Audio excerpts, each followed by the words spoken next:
This is Failing Justice.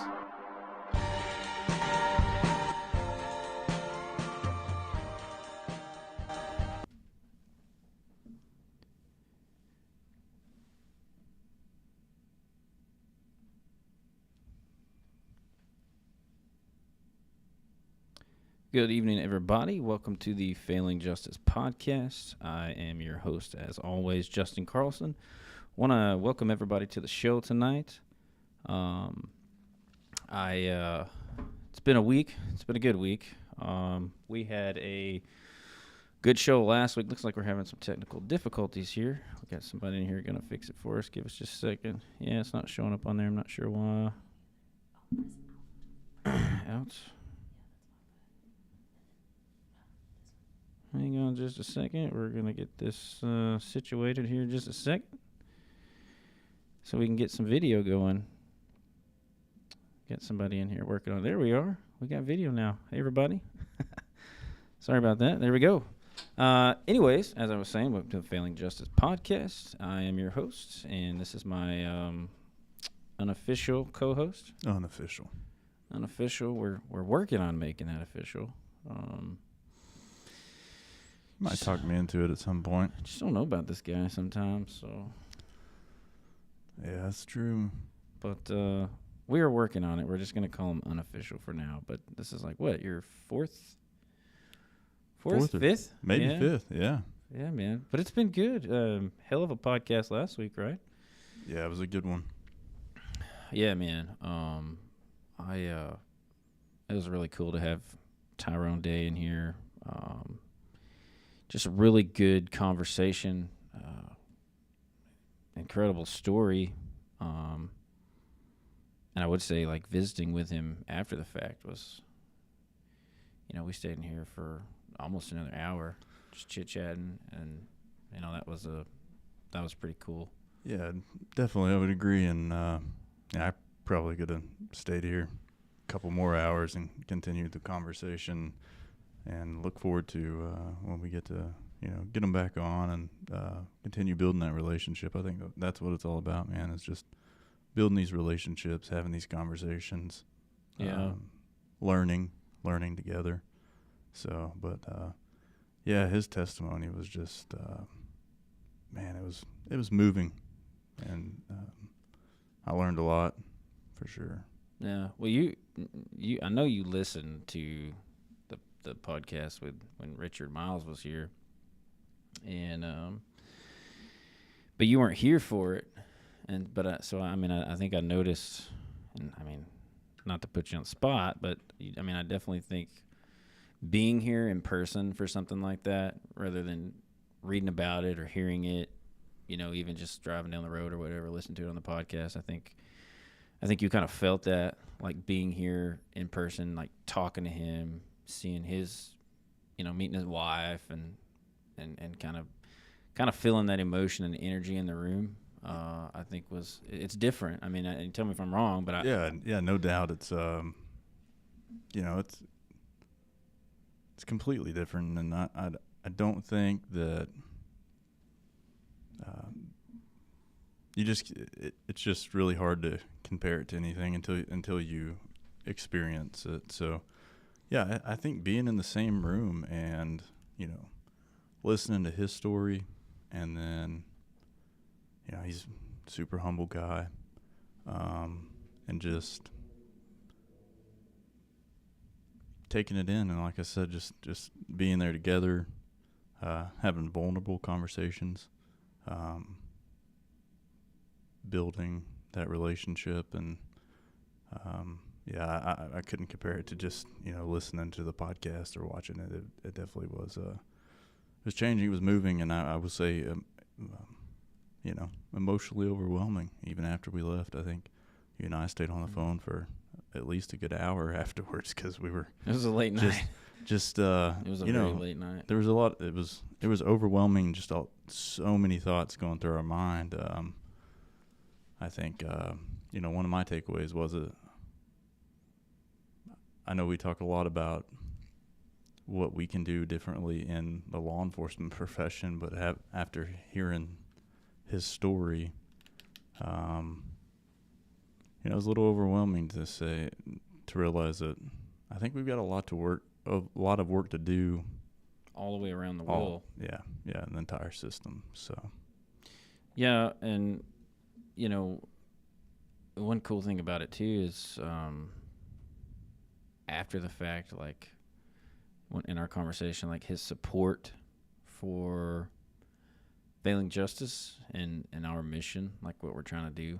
And he even said it just like Richard Miles said it. We talked about it like this was his first time sitting down with law enforcement professionals since all this went down, being on parole,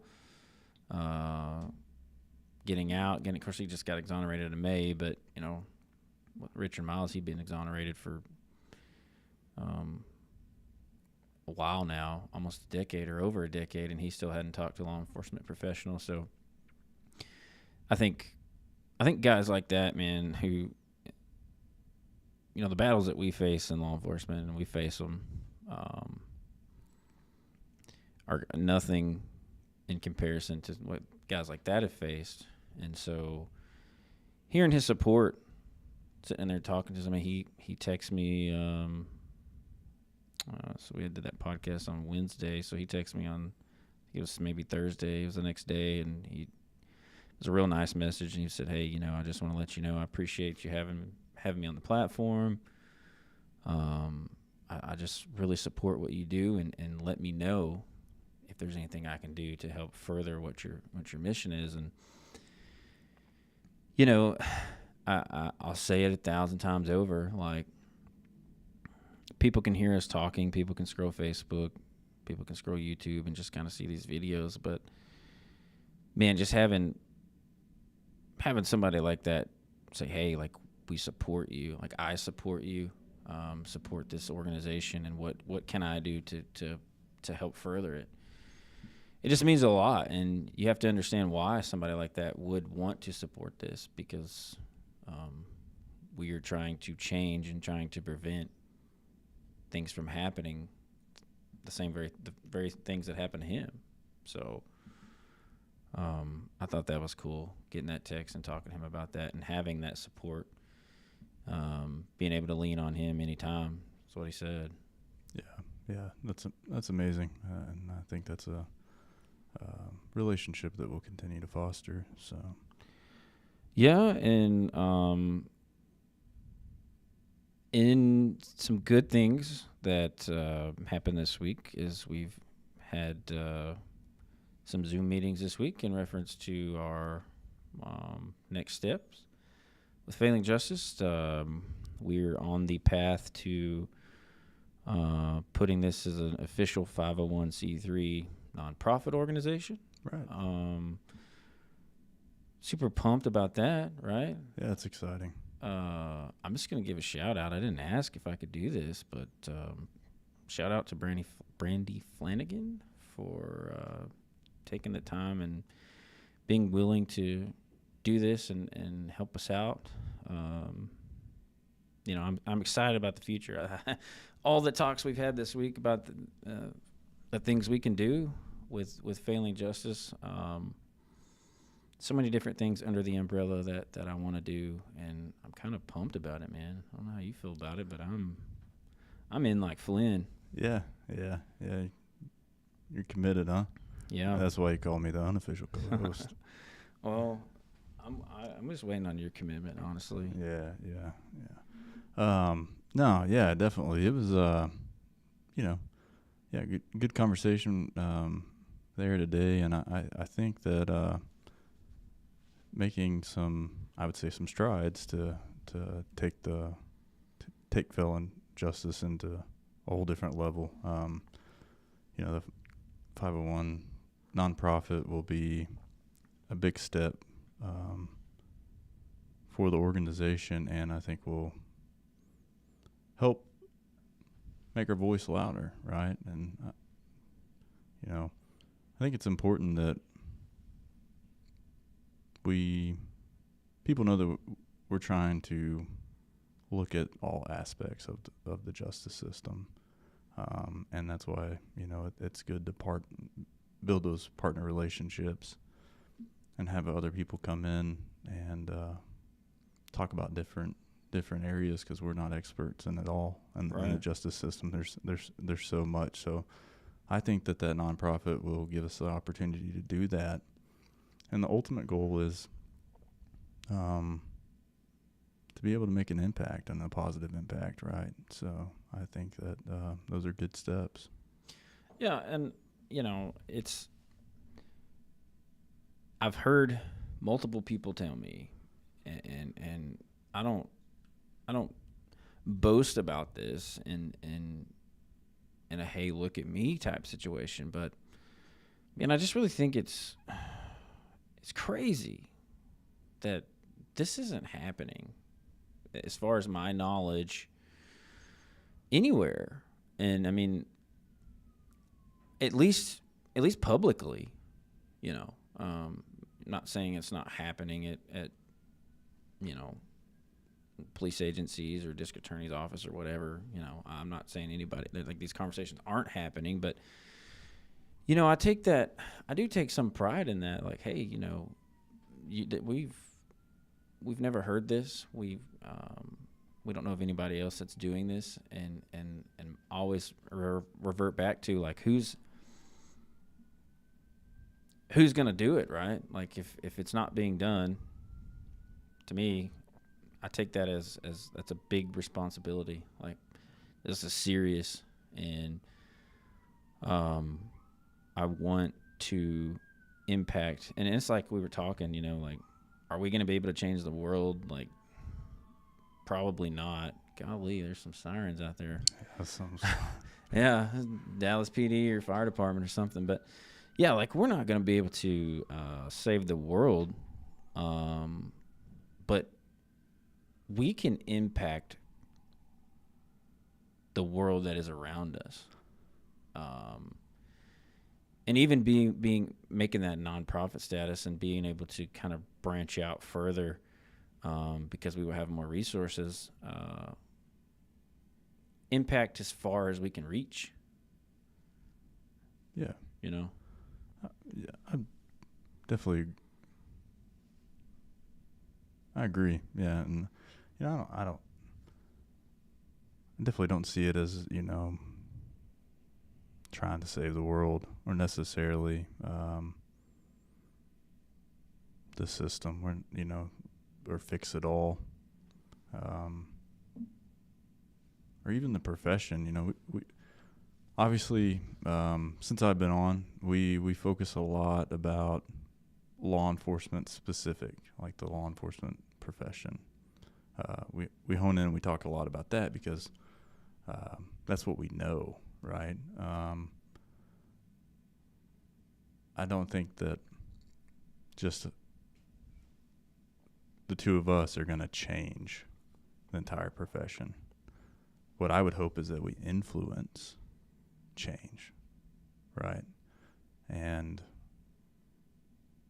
by getting others on board and listening and hearing stories, I think that will influence some change, and then trickle up from there and in the system, and start having conversations with the prosecutors, DA's office, judges, and go from there. It's like I said, man, like, after last week's podcast, it was really it was overwhelming to hear some of those things. And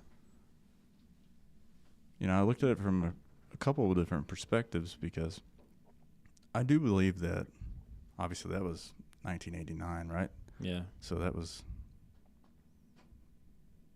a while ago.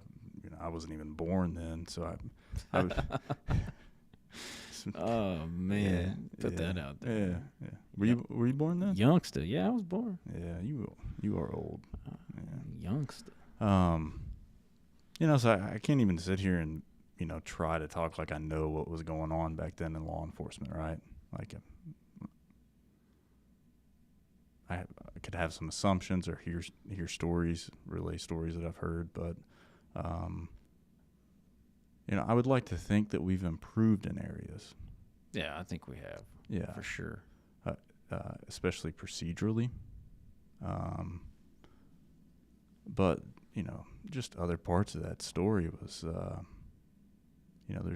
it's the little things, I think, where we haven't, improved across the entire system to begin with. And I think at some point, there needs to be a major call to action to improve the entire thing. And like I said, we were on the phone for an hour, and it is overwhelming because I'm like, where do you begin? Yeah, it was it's like we were on the phone, but we were silent in some moments. We were like, where do you say? Where do you begin? Yeah. But I agree. I mean, yes, I think, and I said the same thing. Procedurally, I think we have most certainly improved in so many different ways. I mean, witness identifications, DNA, technology's evolved, and there's just so many things we have at our disposal that I know we have improved on. And you say, funny, you mentioned, I guess I was really young, obviously, year 2 years old, so I don't know what was going on in law enforcement either, but I think the difference between you and I is I had family, I grew up around family in law enforcement, and I'm talking that old school 70s, 80s, 90s law enforcement, and I can't remember what it's called. There's a book out it's about Smith County. I think it's called Smith County Justice, which is the county that I'm from, and I'm pretty sure my grandpa's in that book. And so, the reason I say that is because I grew up and seeing my family in law enforcement is what influenced me to get in law enforcement to begin with. I say this all the time. I have no just profound, crazy story about why I entered other than my family was in it, and I just really thought it was cool. So, but I grew up hearing the stories, of kind of how things were back then. And even to hear my family talk now, and I don't want to put them on the spot because they have some really old school ways of thinking, especially when it comes to law enforcement. But them days, man, where, I mean, they had the slappers and the PR-24 batons and it was they nothing wrong with nothing wrong with PR. I know you PR-24. got an old school. It's an effective tool. It's an effective tool if you know how to use it right. Yeah, and so I've heard the stories, man, and to hear those stories and then compare them to Tyrone's story and kind of his encounter and back then, man, it's just but you can't. That's what they taught you. It all goes back to culture. That's what they taught you, and I think we've actually even probably improved somewhat in the culture. But here's my deal: did we improve because we wanted to, or we saw an error in our ways, or did we improve because of the Rodney King's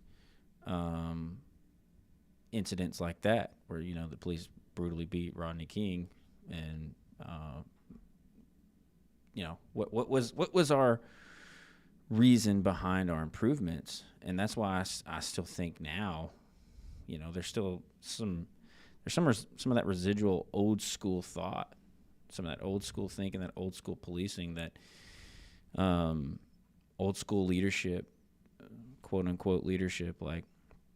Again, I call it just kicking the can down the road. I think that we have improved some, but we still have obviously just so much work to do, and I don't think the majority of people in law enforcement disagree with that. I think it kind of goes back to what their a lot of people can't speak out, or they're afraid to. You know, what we're doing is, you know, Richard Miles calls me the unicorn, because we do it at the risk of anything, you know, because it's what we believe in. Yeah.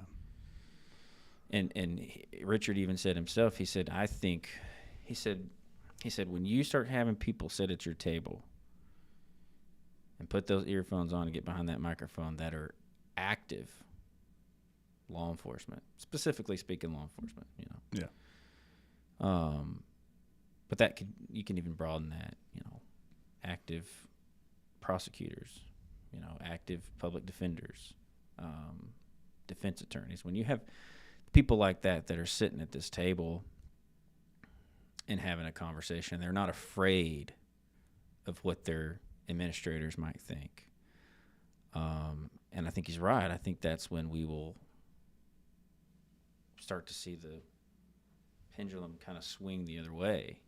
Yeah.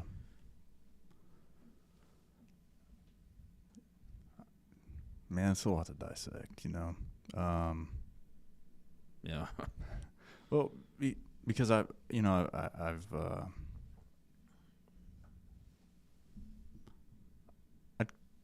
I would describe myself as an introvert, right?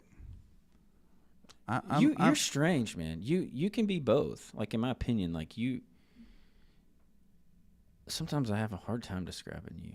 Yeah. But I would say you definitely have the introvert traits. Yeah, so I would say that, you know, a majority of the time I sit back and I listen and observe. You know, so, you know, I've heard a lot of conversations, you know, from people who've been on the job 20 plus years. And, you know, I've heard officers talk about the different phases that the profession has gone through. Yeah. Kind of like what you were saying, like the old school ways and the old school mentality. And then, like, you'll get a different generation in, or like a new phase, and then we'll go to very procedural heavy, protocol heavy, like doing the same thing all the time because that's what we're told to do. And then you go back to kind of more of the, I guess you could say, old school policing. I think it's just like a repetitive cycle from what I put together, right? Because I'll be honest, I think there's benefits to some of the things that we used to do that we currently don't do anymore. Mm. And I think that is, it hinders us, right? Like it kind of, I think it impacts the quality of service we provide, the quality of policing. And then I would say that, you know, we get really protocol or procedural heavy. And the issue with that is, like, there's no policy or procedure that's going to be a one size fits all ever. Yeah, and you said that a couple weeks ago. I don't remember which episode or what we were talking about, but I mean, you're right. I don't. One size cannot fit all. Period. It one size can fit a lot of situations, but then one size cannot fit a lot of situations. So I mean, again, you know, I think it goes back to the whole. It may be in the book, right? The book's this big. There's a lot of stuff in there, man. But, like, just because it's in there. Just because you can doesn't mean you should. Just because you can doesn't mean that you should. And just talking from the heart here tonight, man. Like, trying to get... I never heard that in the academy. Never. I definitely don't think I did. And trying to teach people that, where we have really got to step up, I think seriously we have to step up, is because the old collegers are, I mean, they're retiring, right? They are leaving. People are leaving because they're fed up with the profession, and those are guys, and I'll say old collegers, I'm talking about the 20, 30-year guys. Yeah, they are retiring. But then you have guys, you know, in between that 10 and 20-year mark that are leaving because they're tired of it. And so that is, the new generation is moving in. And it has to start, like we talked about before, it has to start early on. And it's all about, number one, who you have standing up there with that laser pointer and who has that certificate that's teaching these academies. Yeah. Because I think what we also discussed was the fact that these guys are retiring and then they're just hopping over to the local academy and drawing a check, going in there teaching people the same thing. So, I mean, and I'll be quite honest with you, just to be frank, I don't have the answer for how you fix that. Can you honestly say, hey, yeah, you've been on the job 30 years, you know, you're probably an idiot, and you don't need to teach at this academy. Like, how do you combat that problem? I don't have an answer for that, but I know it's a problem. Yeah, and I don't want to lump. Of course, never anything we talk about, you cannot just throw a blanket over everybody and say, hey, like, you're all grouped in this category, because that's not the case. And I think that's with anything. But Yeah. You know, so how I would describe it is I think that we've seen these evolutions in the cycle one or two, maybe three times, right? Where we've gone from spirit to letter, policy-driven procedures over and over and over again. And then we have, like us, you know, we're younger in our profession. I mean, you're quite a bit older than me. Probably, what, like 50? what? You going on 50? 50? No, not quite. Not No. quite. It's like, Nah, but so I mean, how many years do you have on? oh man, I started in 2007. Yeah. Of course, those 3 years I worked in the jail. Yeah. A hell of an experience. And then from 2007 to 10, I worked in the jail, and then from 10 to 21, I was a certified cop, working the street in cases or whatever. So I'm going on my 15th year, I guess. Yeah. Approaching it. Yeah. So And I'm 6, almost 7. So fairly young in our careers, I would say. yeah. You probably halfway point. Hope I'm assuming that's what you're thinking, right? If you're thinking about retirement, yeah. right? I mean, You don't wanna- halfway point. Yeah. You don't want to be pushing a radio car when you're 60. No, No. I don't. But so I think it's easy for us to sit here and go, well, a lot of the problem is we've been doing the same thing over and over and over again, expecting different results. And it's, I catch myself sometimes, and it's one specific issue, because our perspective is kind of limited, because of the time that we've had on the job. But I do think that, like, there's probably a lot of things that we could take from the generations that are leaving law enforcement now that would be useful, like good tools to have in our toolbox, that we're never going to know about because we don't talk about it. Because we've told these guys. That's probably, one of the only times you'll hear me going to bat for the old way of doing things, yeah. right? But we've told these guys, no, that's wrong. That doesn't work. We're doing it this way. And so cops like you and I who've been on the job 7 years, we've never maybe heard some of those things, right? And then they've changed the direction, and there could be all these useful resources that we'll never even hear about. Where I'm going with that is there's Rick Lasky is a pretty well-known fire chief. He writes a book. It's called Pride and Ownership, A Firefighter's Love for the Job. Don't quote me word for word, but I'm pretty sure that's the last part of the title. But in that book, he really talks about how important it is for when the rookie comes on. Because in the fire service, that's what, they're very traditional. When the rookie comes on, it's important for the oldest guy on shift to take that rookie under his wing and teach him the good, the bad, the ugly. Well, I think in law enforcement, that's something that we don't do.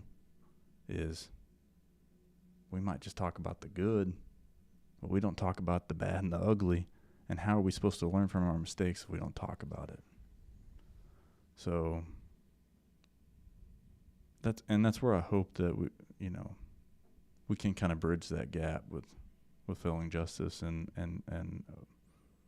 make a safer place to have those conversations, because I'm sure there's a lot of good things that the older generations have done that we don't even know. Like there's probably a lot of good effective policing techniques that we could use, but we'll never hear about it because we've already shifted, I think, right now back into a very policy and procedure driven way of policing, and we're never going to even have the opportunity to learn. I guess where I'm going is like there's always a time to learn from our successes and failures, and I don't think we do that well enough. We definitely don't talk about the failures openly amongst our peers. Yeah. Well, I think social media and the news media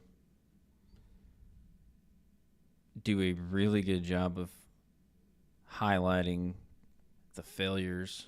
I mean, we saw it a couple weeks ago. We talked about Leonard Cure and how that clickbait tagline, headline was "Man exonerated after 16 years, shot and killed by police."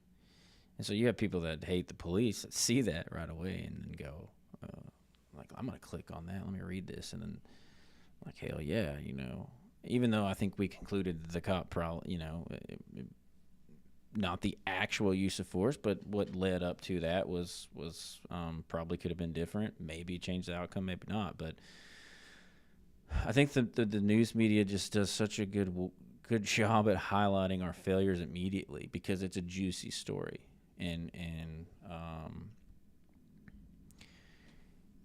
that's fine and dandy, whatever, however you want to look at that. But I don't think that happens enough within, at our own tables, highlighting our failures and also, again, our success is just the same.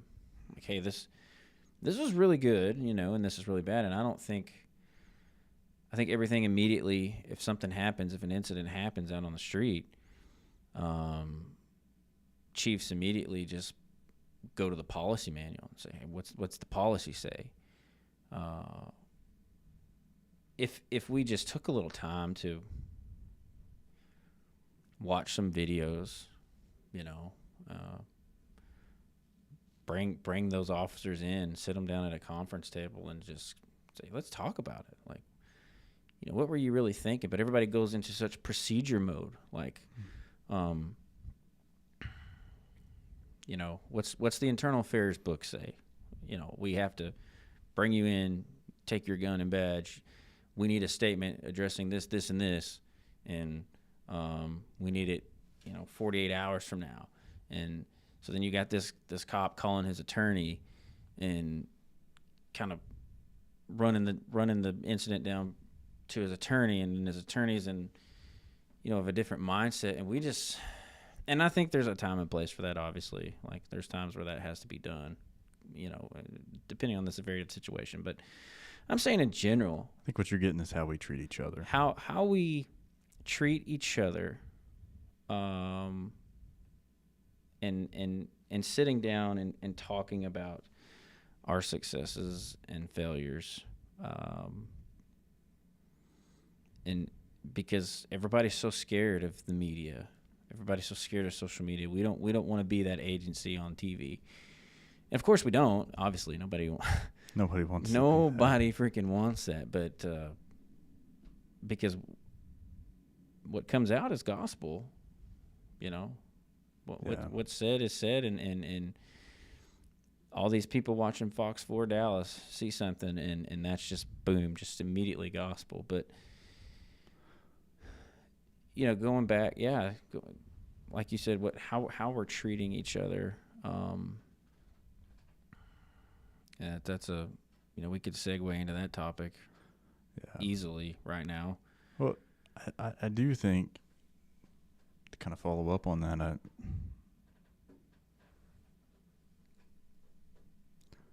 I think there is a major issue. There's a major roadblock from us being getting any kind of successful outcome with change.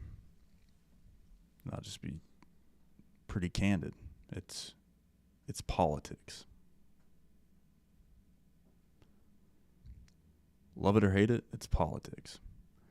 I think our criminal justice system has been eroded with political decisions.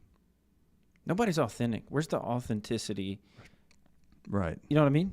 Yeah. It's nothing. It's all a show. It's literally. It starts there. The political divide, I do believe. And I'll be honest, I don't foresee that going away anytime soon. Oh, no. So what we have to figure out how to do is navigate to influence change with that major roadblock, right? And figure out how to get around it, because I don't think that we're going to be able to necessarily change that just yet, because that is such a bigger battle. And I think at this point, to change that divide, you're talking about having to influence hearts, and see a change in heart in some parts of the country. So, yeah, that's a big struggle. I contemplate a lot of things I say when it comes to this topic, because sometimes I'm like, well, we need less political influence on the criminal justice system. And then I contradict that with, we need less, like in some forms of government, we need less, we need more voices impacting the criminal justice system, especially when it comes to law enforcement. Like, maybe, sheriffs are elected. They were supposed to represent the majority of the people that voted them in. Does municipalities need to be that way? Like, maybe is that the problem sometimes? Is that I think sometimes police departments don't represent the people they serve. Yeah. And I don't mean that in like with race, religious, whatever, or even political. I just mean like they're not necessarily there for the service of the people that they're serving. If that makes sense. Yeah, and I've always thought that. We were not too long ago. We were talking about, one of the battles with this with what we do, I think, is coming up with solutions, like real solutions for the change. I don't know why this iPad's tripping over here. It's blinking, and I don't know. But anyway, I think one of the battles we face is we think about it a lot. I mean, we talk about it a lot, you and I specifically. But something that you said, I've thought for such a long time is like, I think when it comes to police chiefs specifically in a city government, I think they should also be elected, because you also hear I think sometimes these chiefs and these sheriffs, these chief administrators, they're either serving themselves or they're serving their donors, like specifically sheriffs. They have people who I would say that who donate to their campaigns, and so I think it could be a pick your poison type situation, because you do see some sheriffs that get elected that really cater to the politics. yeah, I think that's because it's a political campaign. They're know. running a campaign to get elected. yes, and that's where I'm saying, like, I think to a degree, the entire system, not just law enforcement, the entire judicial process, Yeah. has been poisoned by political influence. You can't have justice that way. Oh. It's a popularity contest. As this guy is our savior, we think he's going to save us, do for us what we need him to do. And then you have the other people who didn't vote for him, think the opposite. And of course, he's not going to try to they're not going to try to bridge the gap between this group and this group, right? You look at our national stage, like, it's hard to get a bipartisan approach to anything. And politics, you're right, man. It's just such a it's like I'm at the Grand Canyon, and I'm staring at this major problem. I'm like, how am I going to fill this hole? How do I fix this? Yeah. It's like, I don't know, man. Yeah. It's not going to happen overnight. I don't think it's going to happen in the next decade, in the next 2 decades. I think it's going to take the next 2 or 3 generations. Let me rephrase that. I think it would take the next 2 or 3 generations to see the change that I would feel comfortable with my children growing up in. Right? Because that's really what, when I try to think about what kind of change I'd want to see, or especially on a larger scale, I think about that. When I'm gone, and I'm not here to protect my kids, what would I feel comfortable with them having to live with? And I think it's going to take some time, because I think it's such a larger issue, and the political issue is one, and then I think it's the heart and the soul and the mind issue on the other. You said it, man. Honestly, like, it's a heart thing. Yeah. It's truly a matter of the heart, and I think our world, man, where has the heart gone? Like, I talked about on September 11th, September 11th, 2001, and then highlighted, September 12th as, like, talk about heart. Where has the heart gone? And specifically speaking in our country, like, I think Pride to be an American. Yeah. What it means to be an American. What freedom means. This generation coming up, like, they don't know what the Constitution is. they don't know the history of our country and how our country was founded and how it came to be and the principles that it was founded on. And those things don't matter. What matters are to them like are tangible things that they can see and touch and scroll. And we have so many influencers on the internet now, like, who are just spitting BS propaganda like left and right for clicks and views and shares. And there's no heart in that, dude. There's no heart in that at all, because they have an agenda, and then the people watching it, they're soaking that in, and everything literally in front of our face on all of these screens is just gospel. Yeah. No matter who's saying it, we don't know their background, we don't know their experience. They're totally full of crap, and whatever they're saying is what people are believing. And then they're taking that and they're sharing it, and everybody's seeing it. I mean, it can go from Dallas, Texas to freaking New Zealand in a minute. And there's just no heart anymore, dude. I don't want to sound like a, This is a depressing show. I know it is. It is a depressing show, but it's like, I'm gonna call you out on I'm just gonna tell the truth, because we talk from the heart. We speak candidly. Before this show, especially to the people listening, it's been a crazy week, and I was struggling literally all the way up until I pushed the button to go live. I'm not here to put some face on to make me look like just this warrior of justice or just this perfect person. I'm human and I struggle. And one thing you told me, oddly enough, we were in the bathroom, we were tucking our shirts.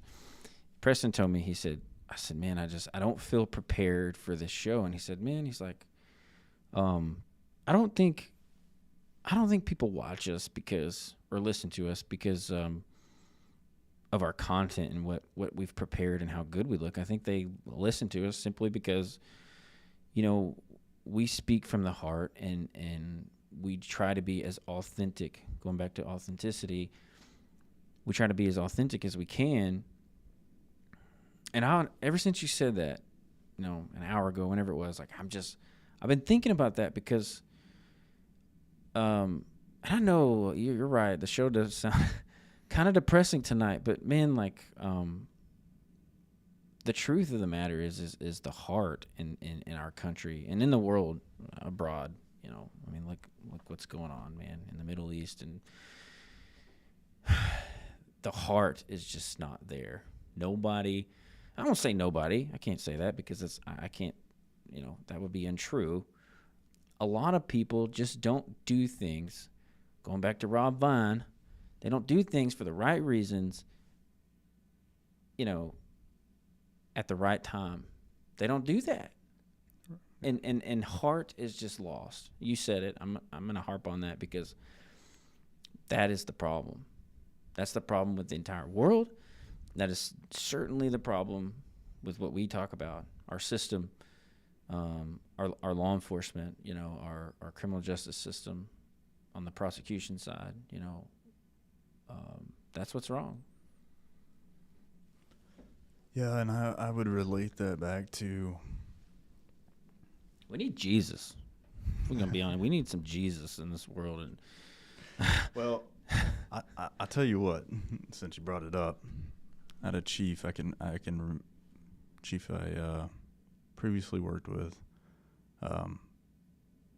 really big influence in my life, right, and career. I can remember it like it was yesterday. So we'd all go eat lunch together, like a really close group. We'd eat lunch together dang near every day. And we were sitting at the restaurant, and I was,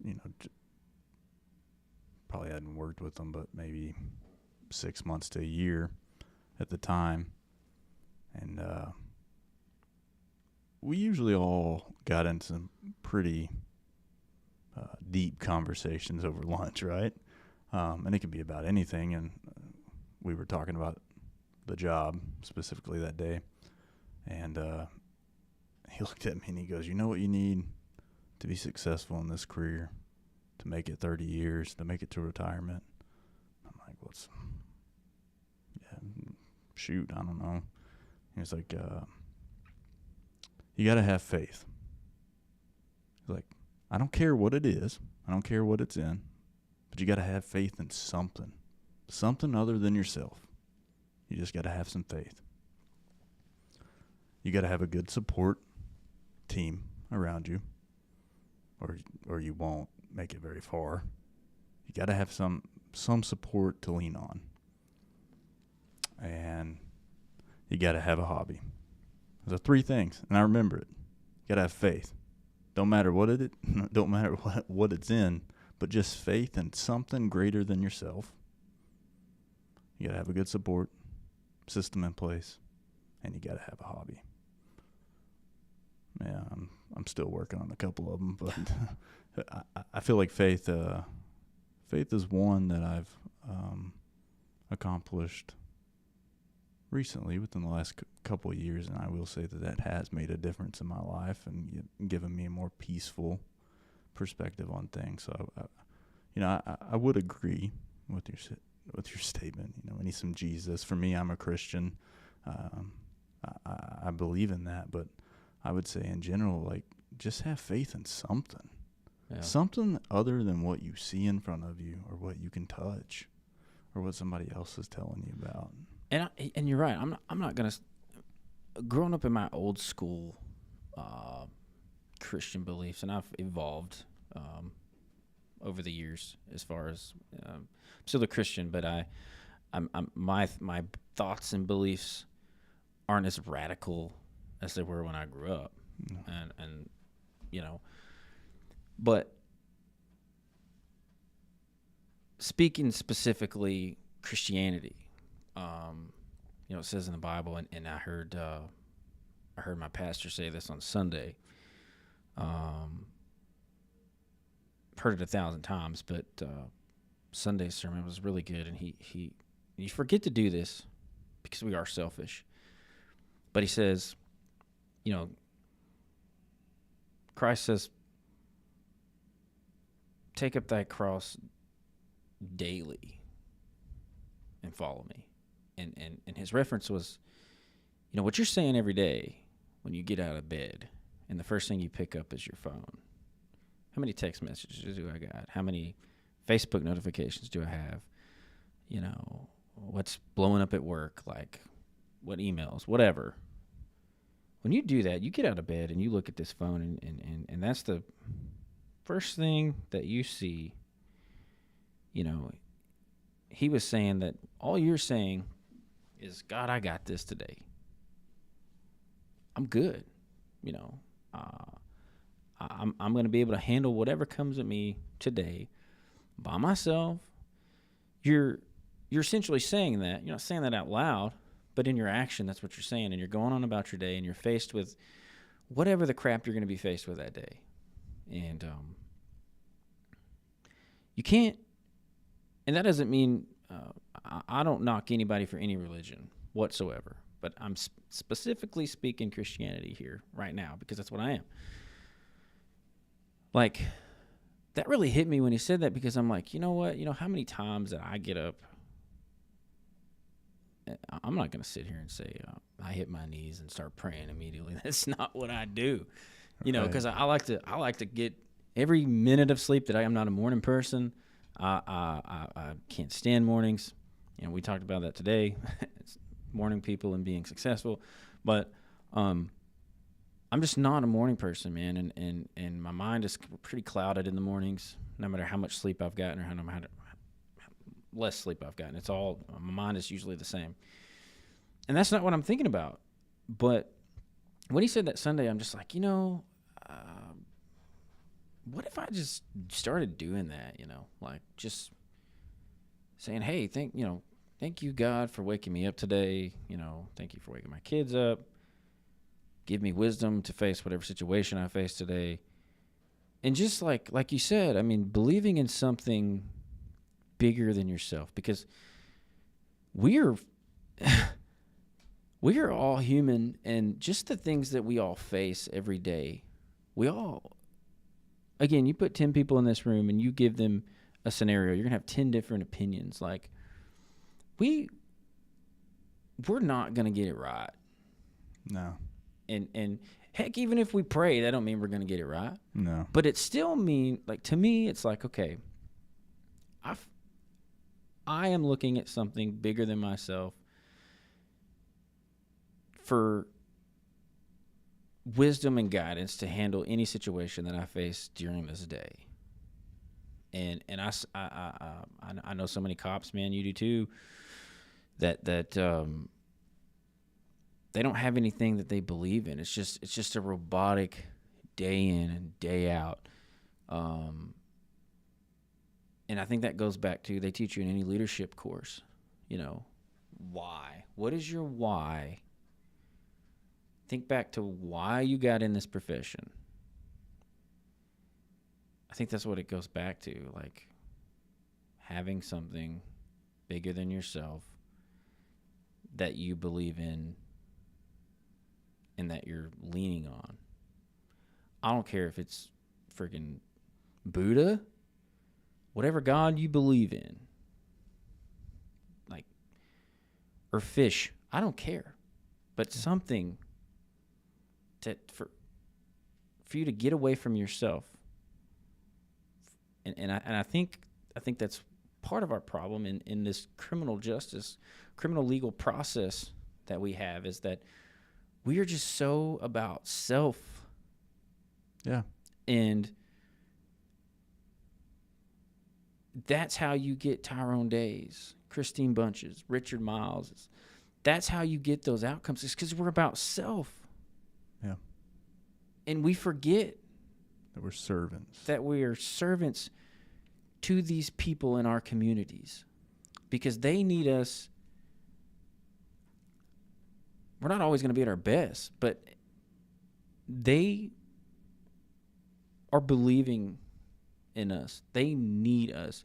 Tyrone Day needed a cop that night to come to him and talk to him and sit him down and say, hey, tell me about your day. Like, what happened here? Ain't nobody talked to the guy. Just my opinion, my take. Yeah, we are so caught up in self that we are failing miserably. Yeah, and I don't think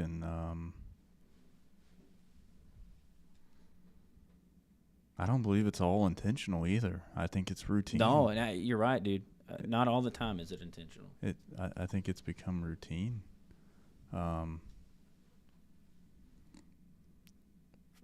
Lost the meaning of service. And that's okay. It's all right to be misguided sometimes. But I think to really see some difference, that we've got to turn around and reevaluate things and get down to the root cause and remind ourselves why we're here, why we want to be here, why we want to do the job. And that's I speak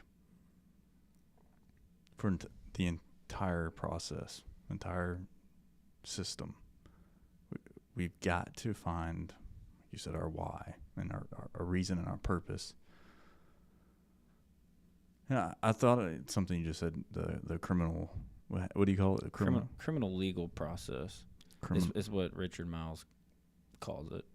So I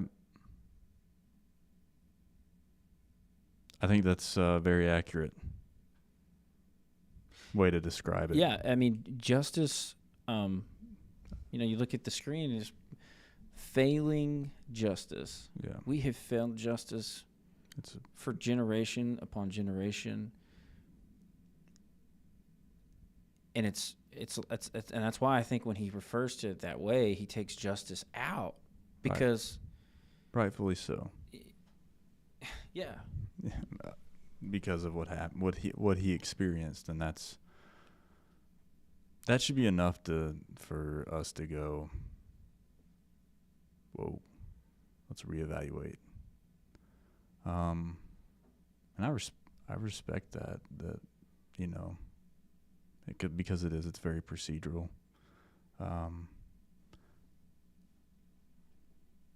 But I do think that it's important to hold on to the value of that word justice, even when we are lost and misguided and might not know what it means or can't describe it.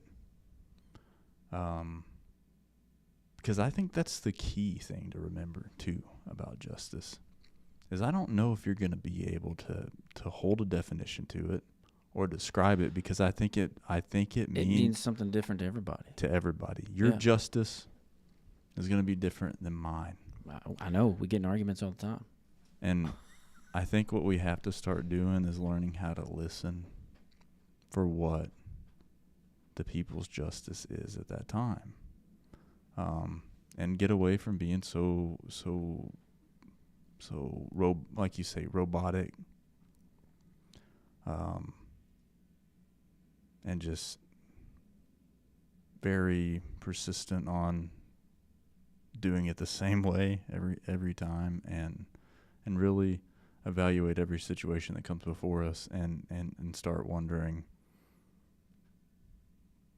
what do you want? Start asking that question. How can I help? Because I think justice is going to be different for everyone. And you're right, man. Like you said, it's just an off week. Yeah.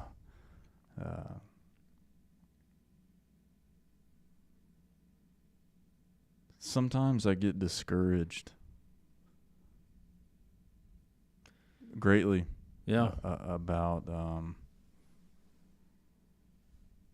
the profession, the job,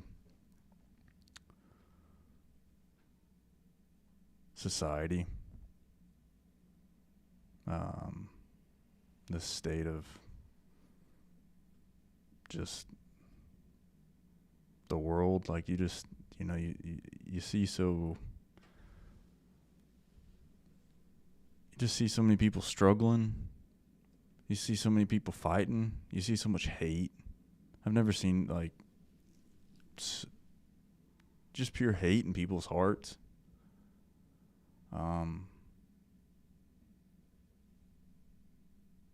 And just lost souls. So, I get it. I think it's so easy to get discouraged on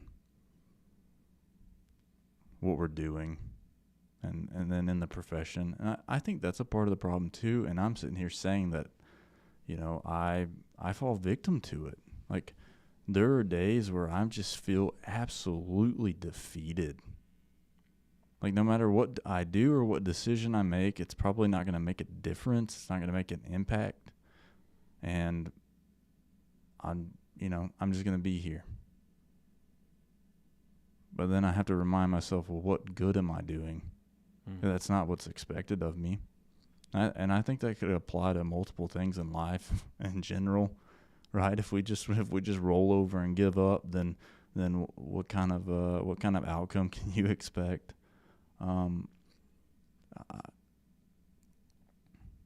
But I do have hope, and you want to know what gives me that hope, and reassures me that things can change, that things can get better, is the people that I interact with and meet, and then the people I work with, the officers that I've worked with or have worked with in the past. Even if I don't, even if I don't currently have still a relationship with them, like, if everybody throughout my career has made an impact on me and taught me something, and that gives me hope. The conversations like we had last week, that gives me hope. But it doesn't mean it's easy. No. And Well, I don't I'm not trying to sound like a preacher tonight, but I guess I do, because I just had a thought. Preach it, man. 'Cause Man, if anything, maybe we'll walk out of here and you'll have helped me. I'm not a preacher. My dad is. I don't want to lose my thought, but getting into the law enforcement field at such a young age jaded me to the point to where I can't be a preacher. I've seen too much. I've done too much. I've said too much. Dude, I can't be a preacher. But that don't mean I can't still carry the faith. And all that to say, you were talking about the hate in the world and the division. And it made me think, like, you know, I'm going to quote some Bible here, okay, now. So it says, you know, we wrestle not against flesh and blood, but against principalities and the powers of the air. To break that down is, there are things the enemy roams about, like, and wants to destroy everything. Like, the enemy does not want there to be unity, doesn't want there to be heart, doesn't want there to be happiness. I mean, what's going on right now in our world is exactly what the enemy wants. And everybody's just, they're not sitting down and having this kind of conversation saying, what is going on? What can I do as an individual where I sit in my own household do to change? And that's what the Bible talks about. It's the enemy. It's not, we don't wrestle not against flesh and blood. It's not us on the surface level that doesn't like each other. Human beings, it's more powerful than that. I think so. And we just don't highlight that enough and talk about that and say, hey, like, and I know this isn't cop talk, but I feel like we need to revert back to some old school ways, you know, of Jesus in the Bible, and just try to bring that in our lives. Everybody listening, everybody in this world, just bring that to their table and say, okay, it's not my neighbor over here that I hate.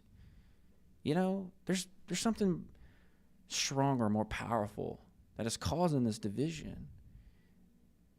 And just reflecting on ourselves and saying, what can we do, again, where we sit right here, to be a better person? That way, when I walk out my door, you know, tomorrow morning, and I encounter whoever I encounter, how can I make their day better? There's just so much selfishness, man. And again, I'm not preaching, saying, you know, this is me too. Like, I'm talking to myself, because I fall victim to this all the time. You just get in that mundane freaking loop, that routine. And like I said, I heard that, I heard my pastor on Sunday, and I just was thinking, man, like, dang, it's one of them things you just hear and just hit you right here, and you're like, okay, like, you know, I you're right. I mean, it's just one of those things I needed to hear, man, and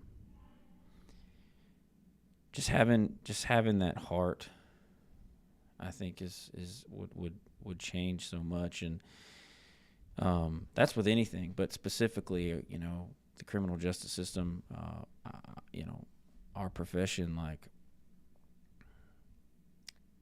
we're not out here to self-serve. We're not out here to look at me, man, you know, how good I look in this uniform, or and I got the power to write you a ticket, or I got the power to take you to jail, or that's not the why, man. That's not the authentic why that we should have. And unfortunately, I think a lot of people have it. Yeah. I do. I do think that a majority doesn't. But it's just so damn uncomfortable to talk about the real reason why you're here, because you don't want to be vulnerable. Yeah. You want to. We want to do what everybody else is doing sometimes.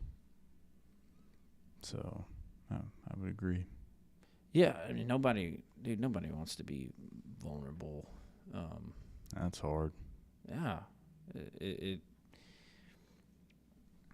there's probably a lot of people and a lot of cops that would listen to what we're saying and totally dismiss it, for being honest. And I know sometimes you and I've had a totally different experience with law enforcement, and I try to check myself sometimes because, man, I had some really crappy things happen to me, you know, and I try to be very cautious when it comes to grouping everybody, because I don't want to do that. But I would agree. Let me take that back. I'm going to be lying. I want to agree that most people in our profession, or most people that are part of the criminal legal process,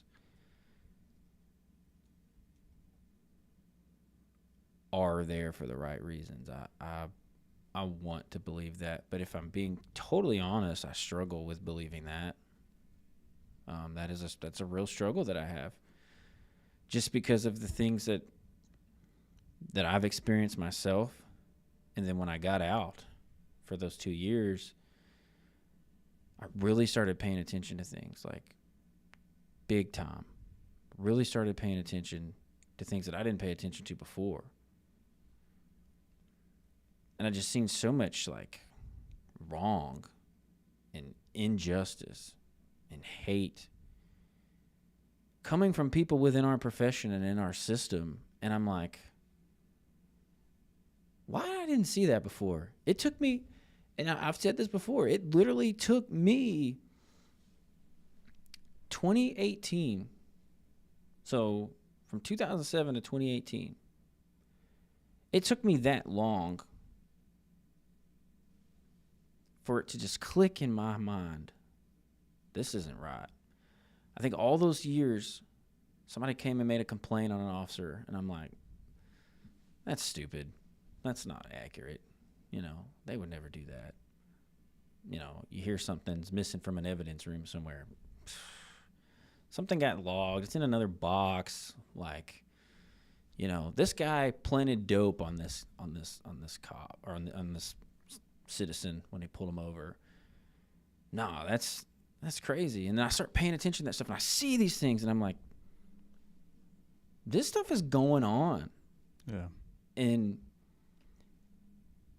that's why I say, just to be truthful, I'm not gonna lie about it. Like, I struggle, and you help me with that. You know, I think that's why we're good. You know, we talked about it today. I think where I lack, you pick up, or you lack, I pick up. But I want to believe that everybody is in this profession for the right reason. But I struggle with that. Yeah. I'm just gonna openly not lie about it anymore. I struggle with it. It's just the truth. Oh, I mean,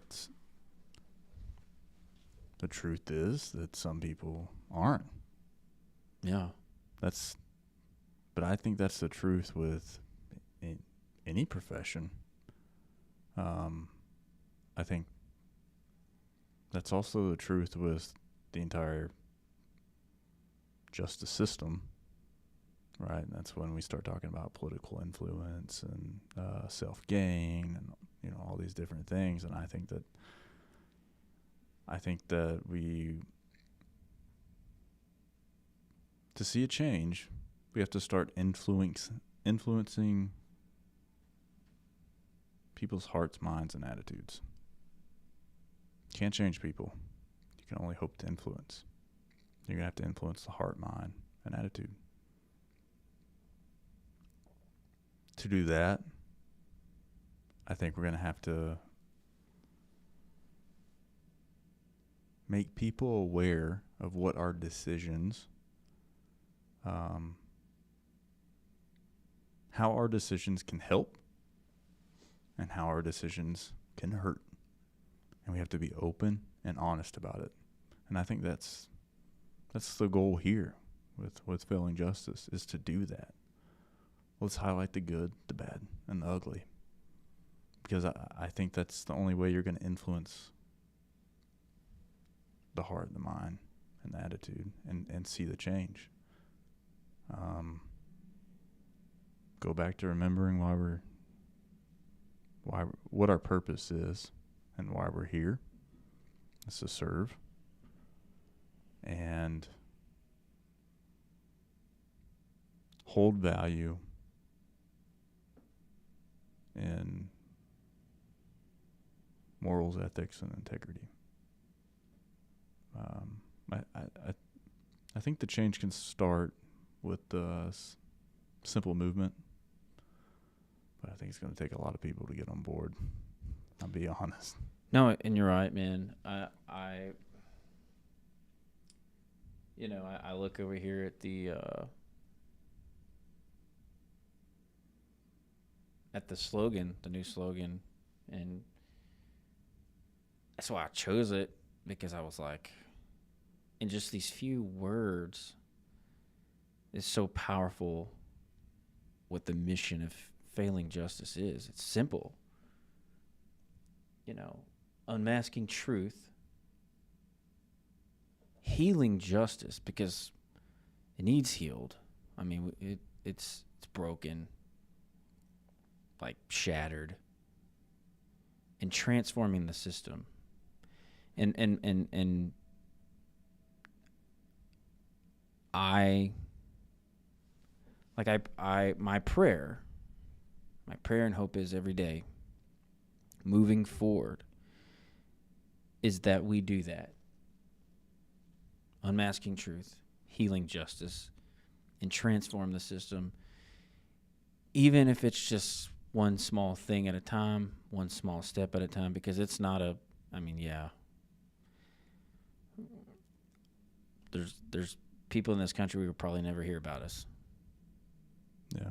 But for the ones that do, and the voices that we can amplify, Tyrone, Day, Richard Miles, like, I never heard of those guys. No. I mean, Richard Miles was on CNN, like he did a lot of interviews. He was on a lot of things, but I never heard of him. I also never thought to look. Yeah, that's another thing. You never thought to look.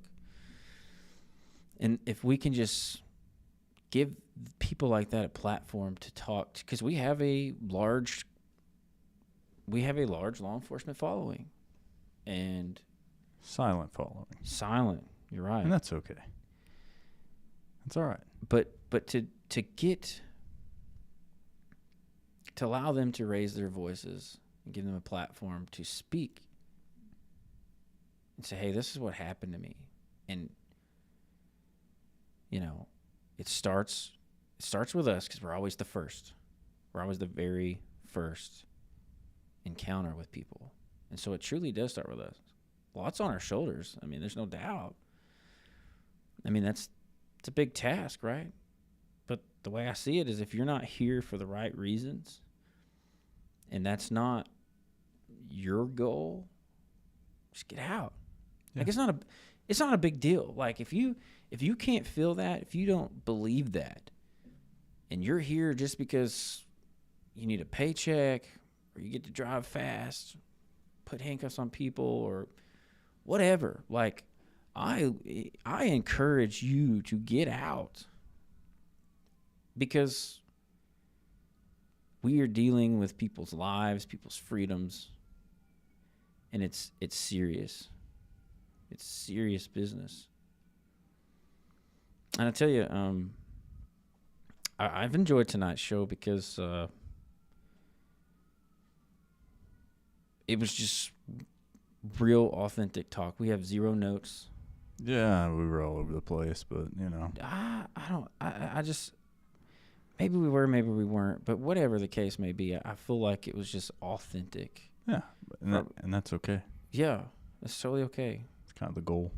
Yeah. I enjoyed it. You know, I look forward to next time. Yeah, and I'm looking forward to where we go with Failing Justice. The future's bright, and I'm excited about that. And we have to get the message out there. So those that are watching now or listen later, always say this.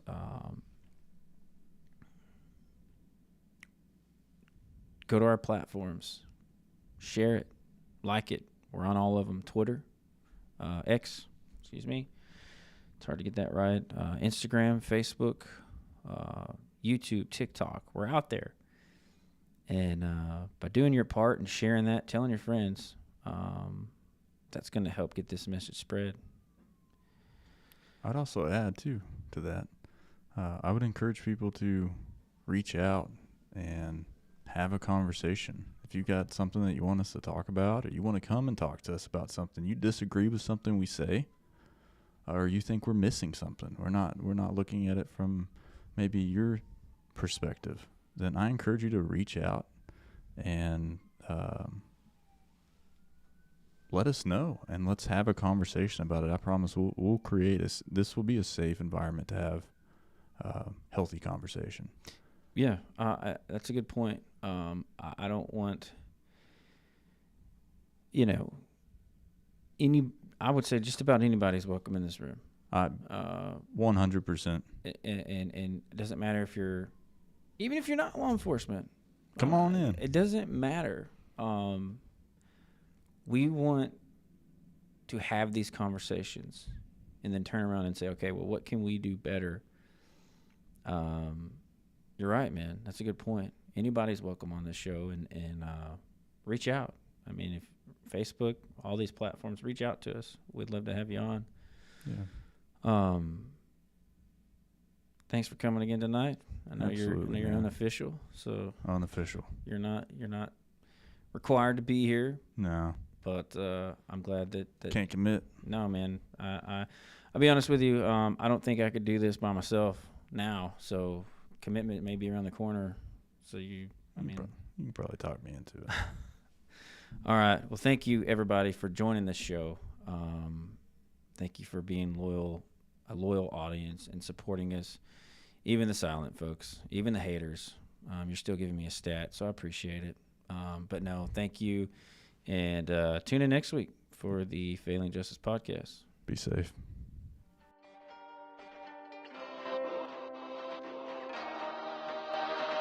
This is Failing Justice.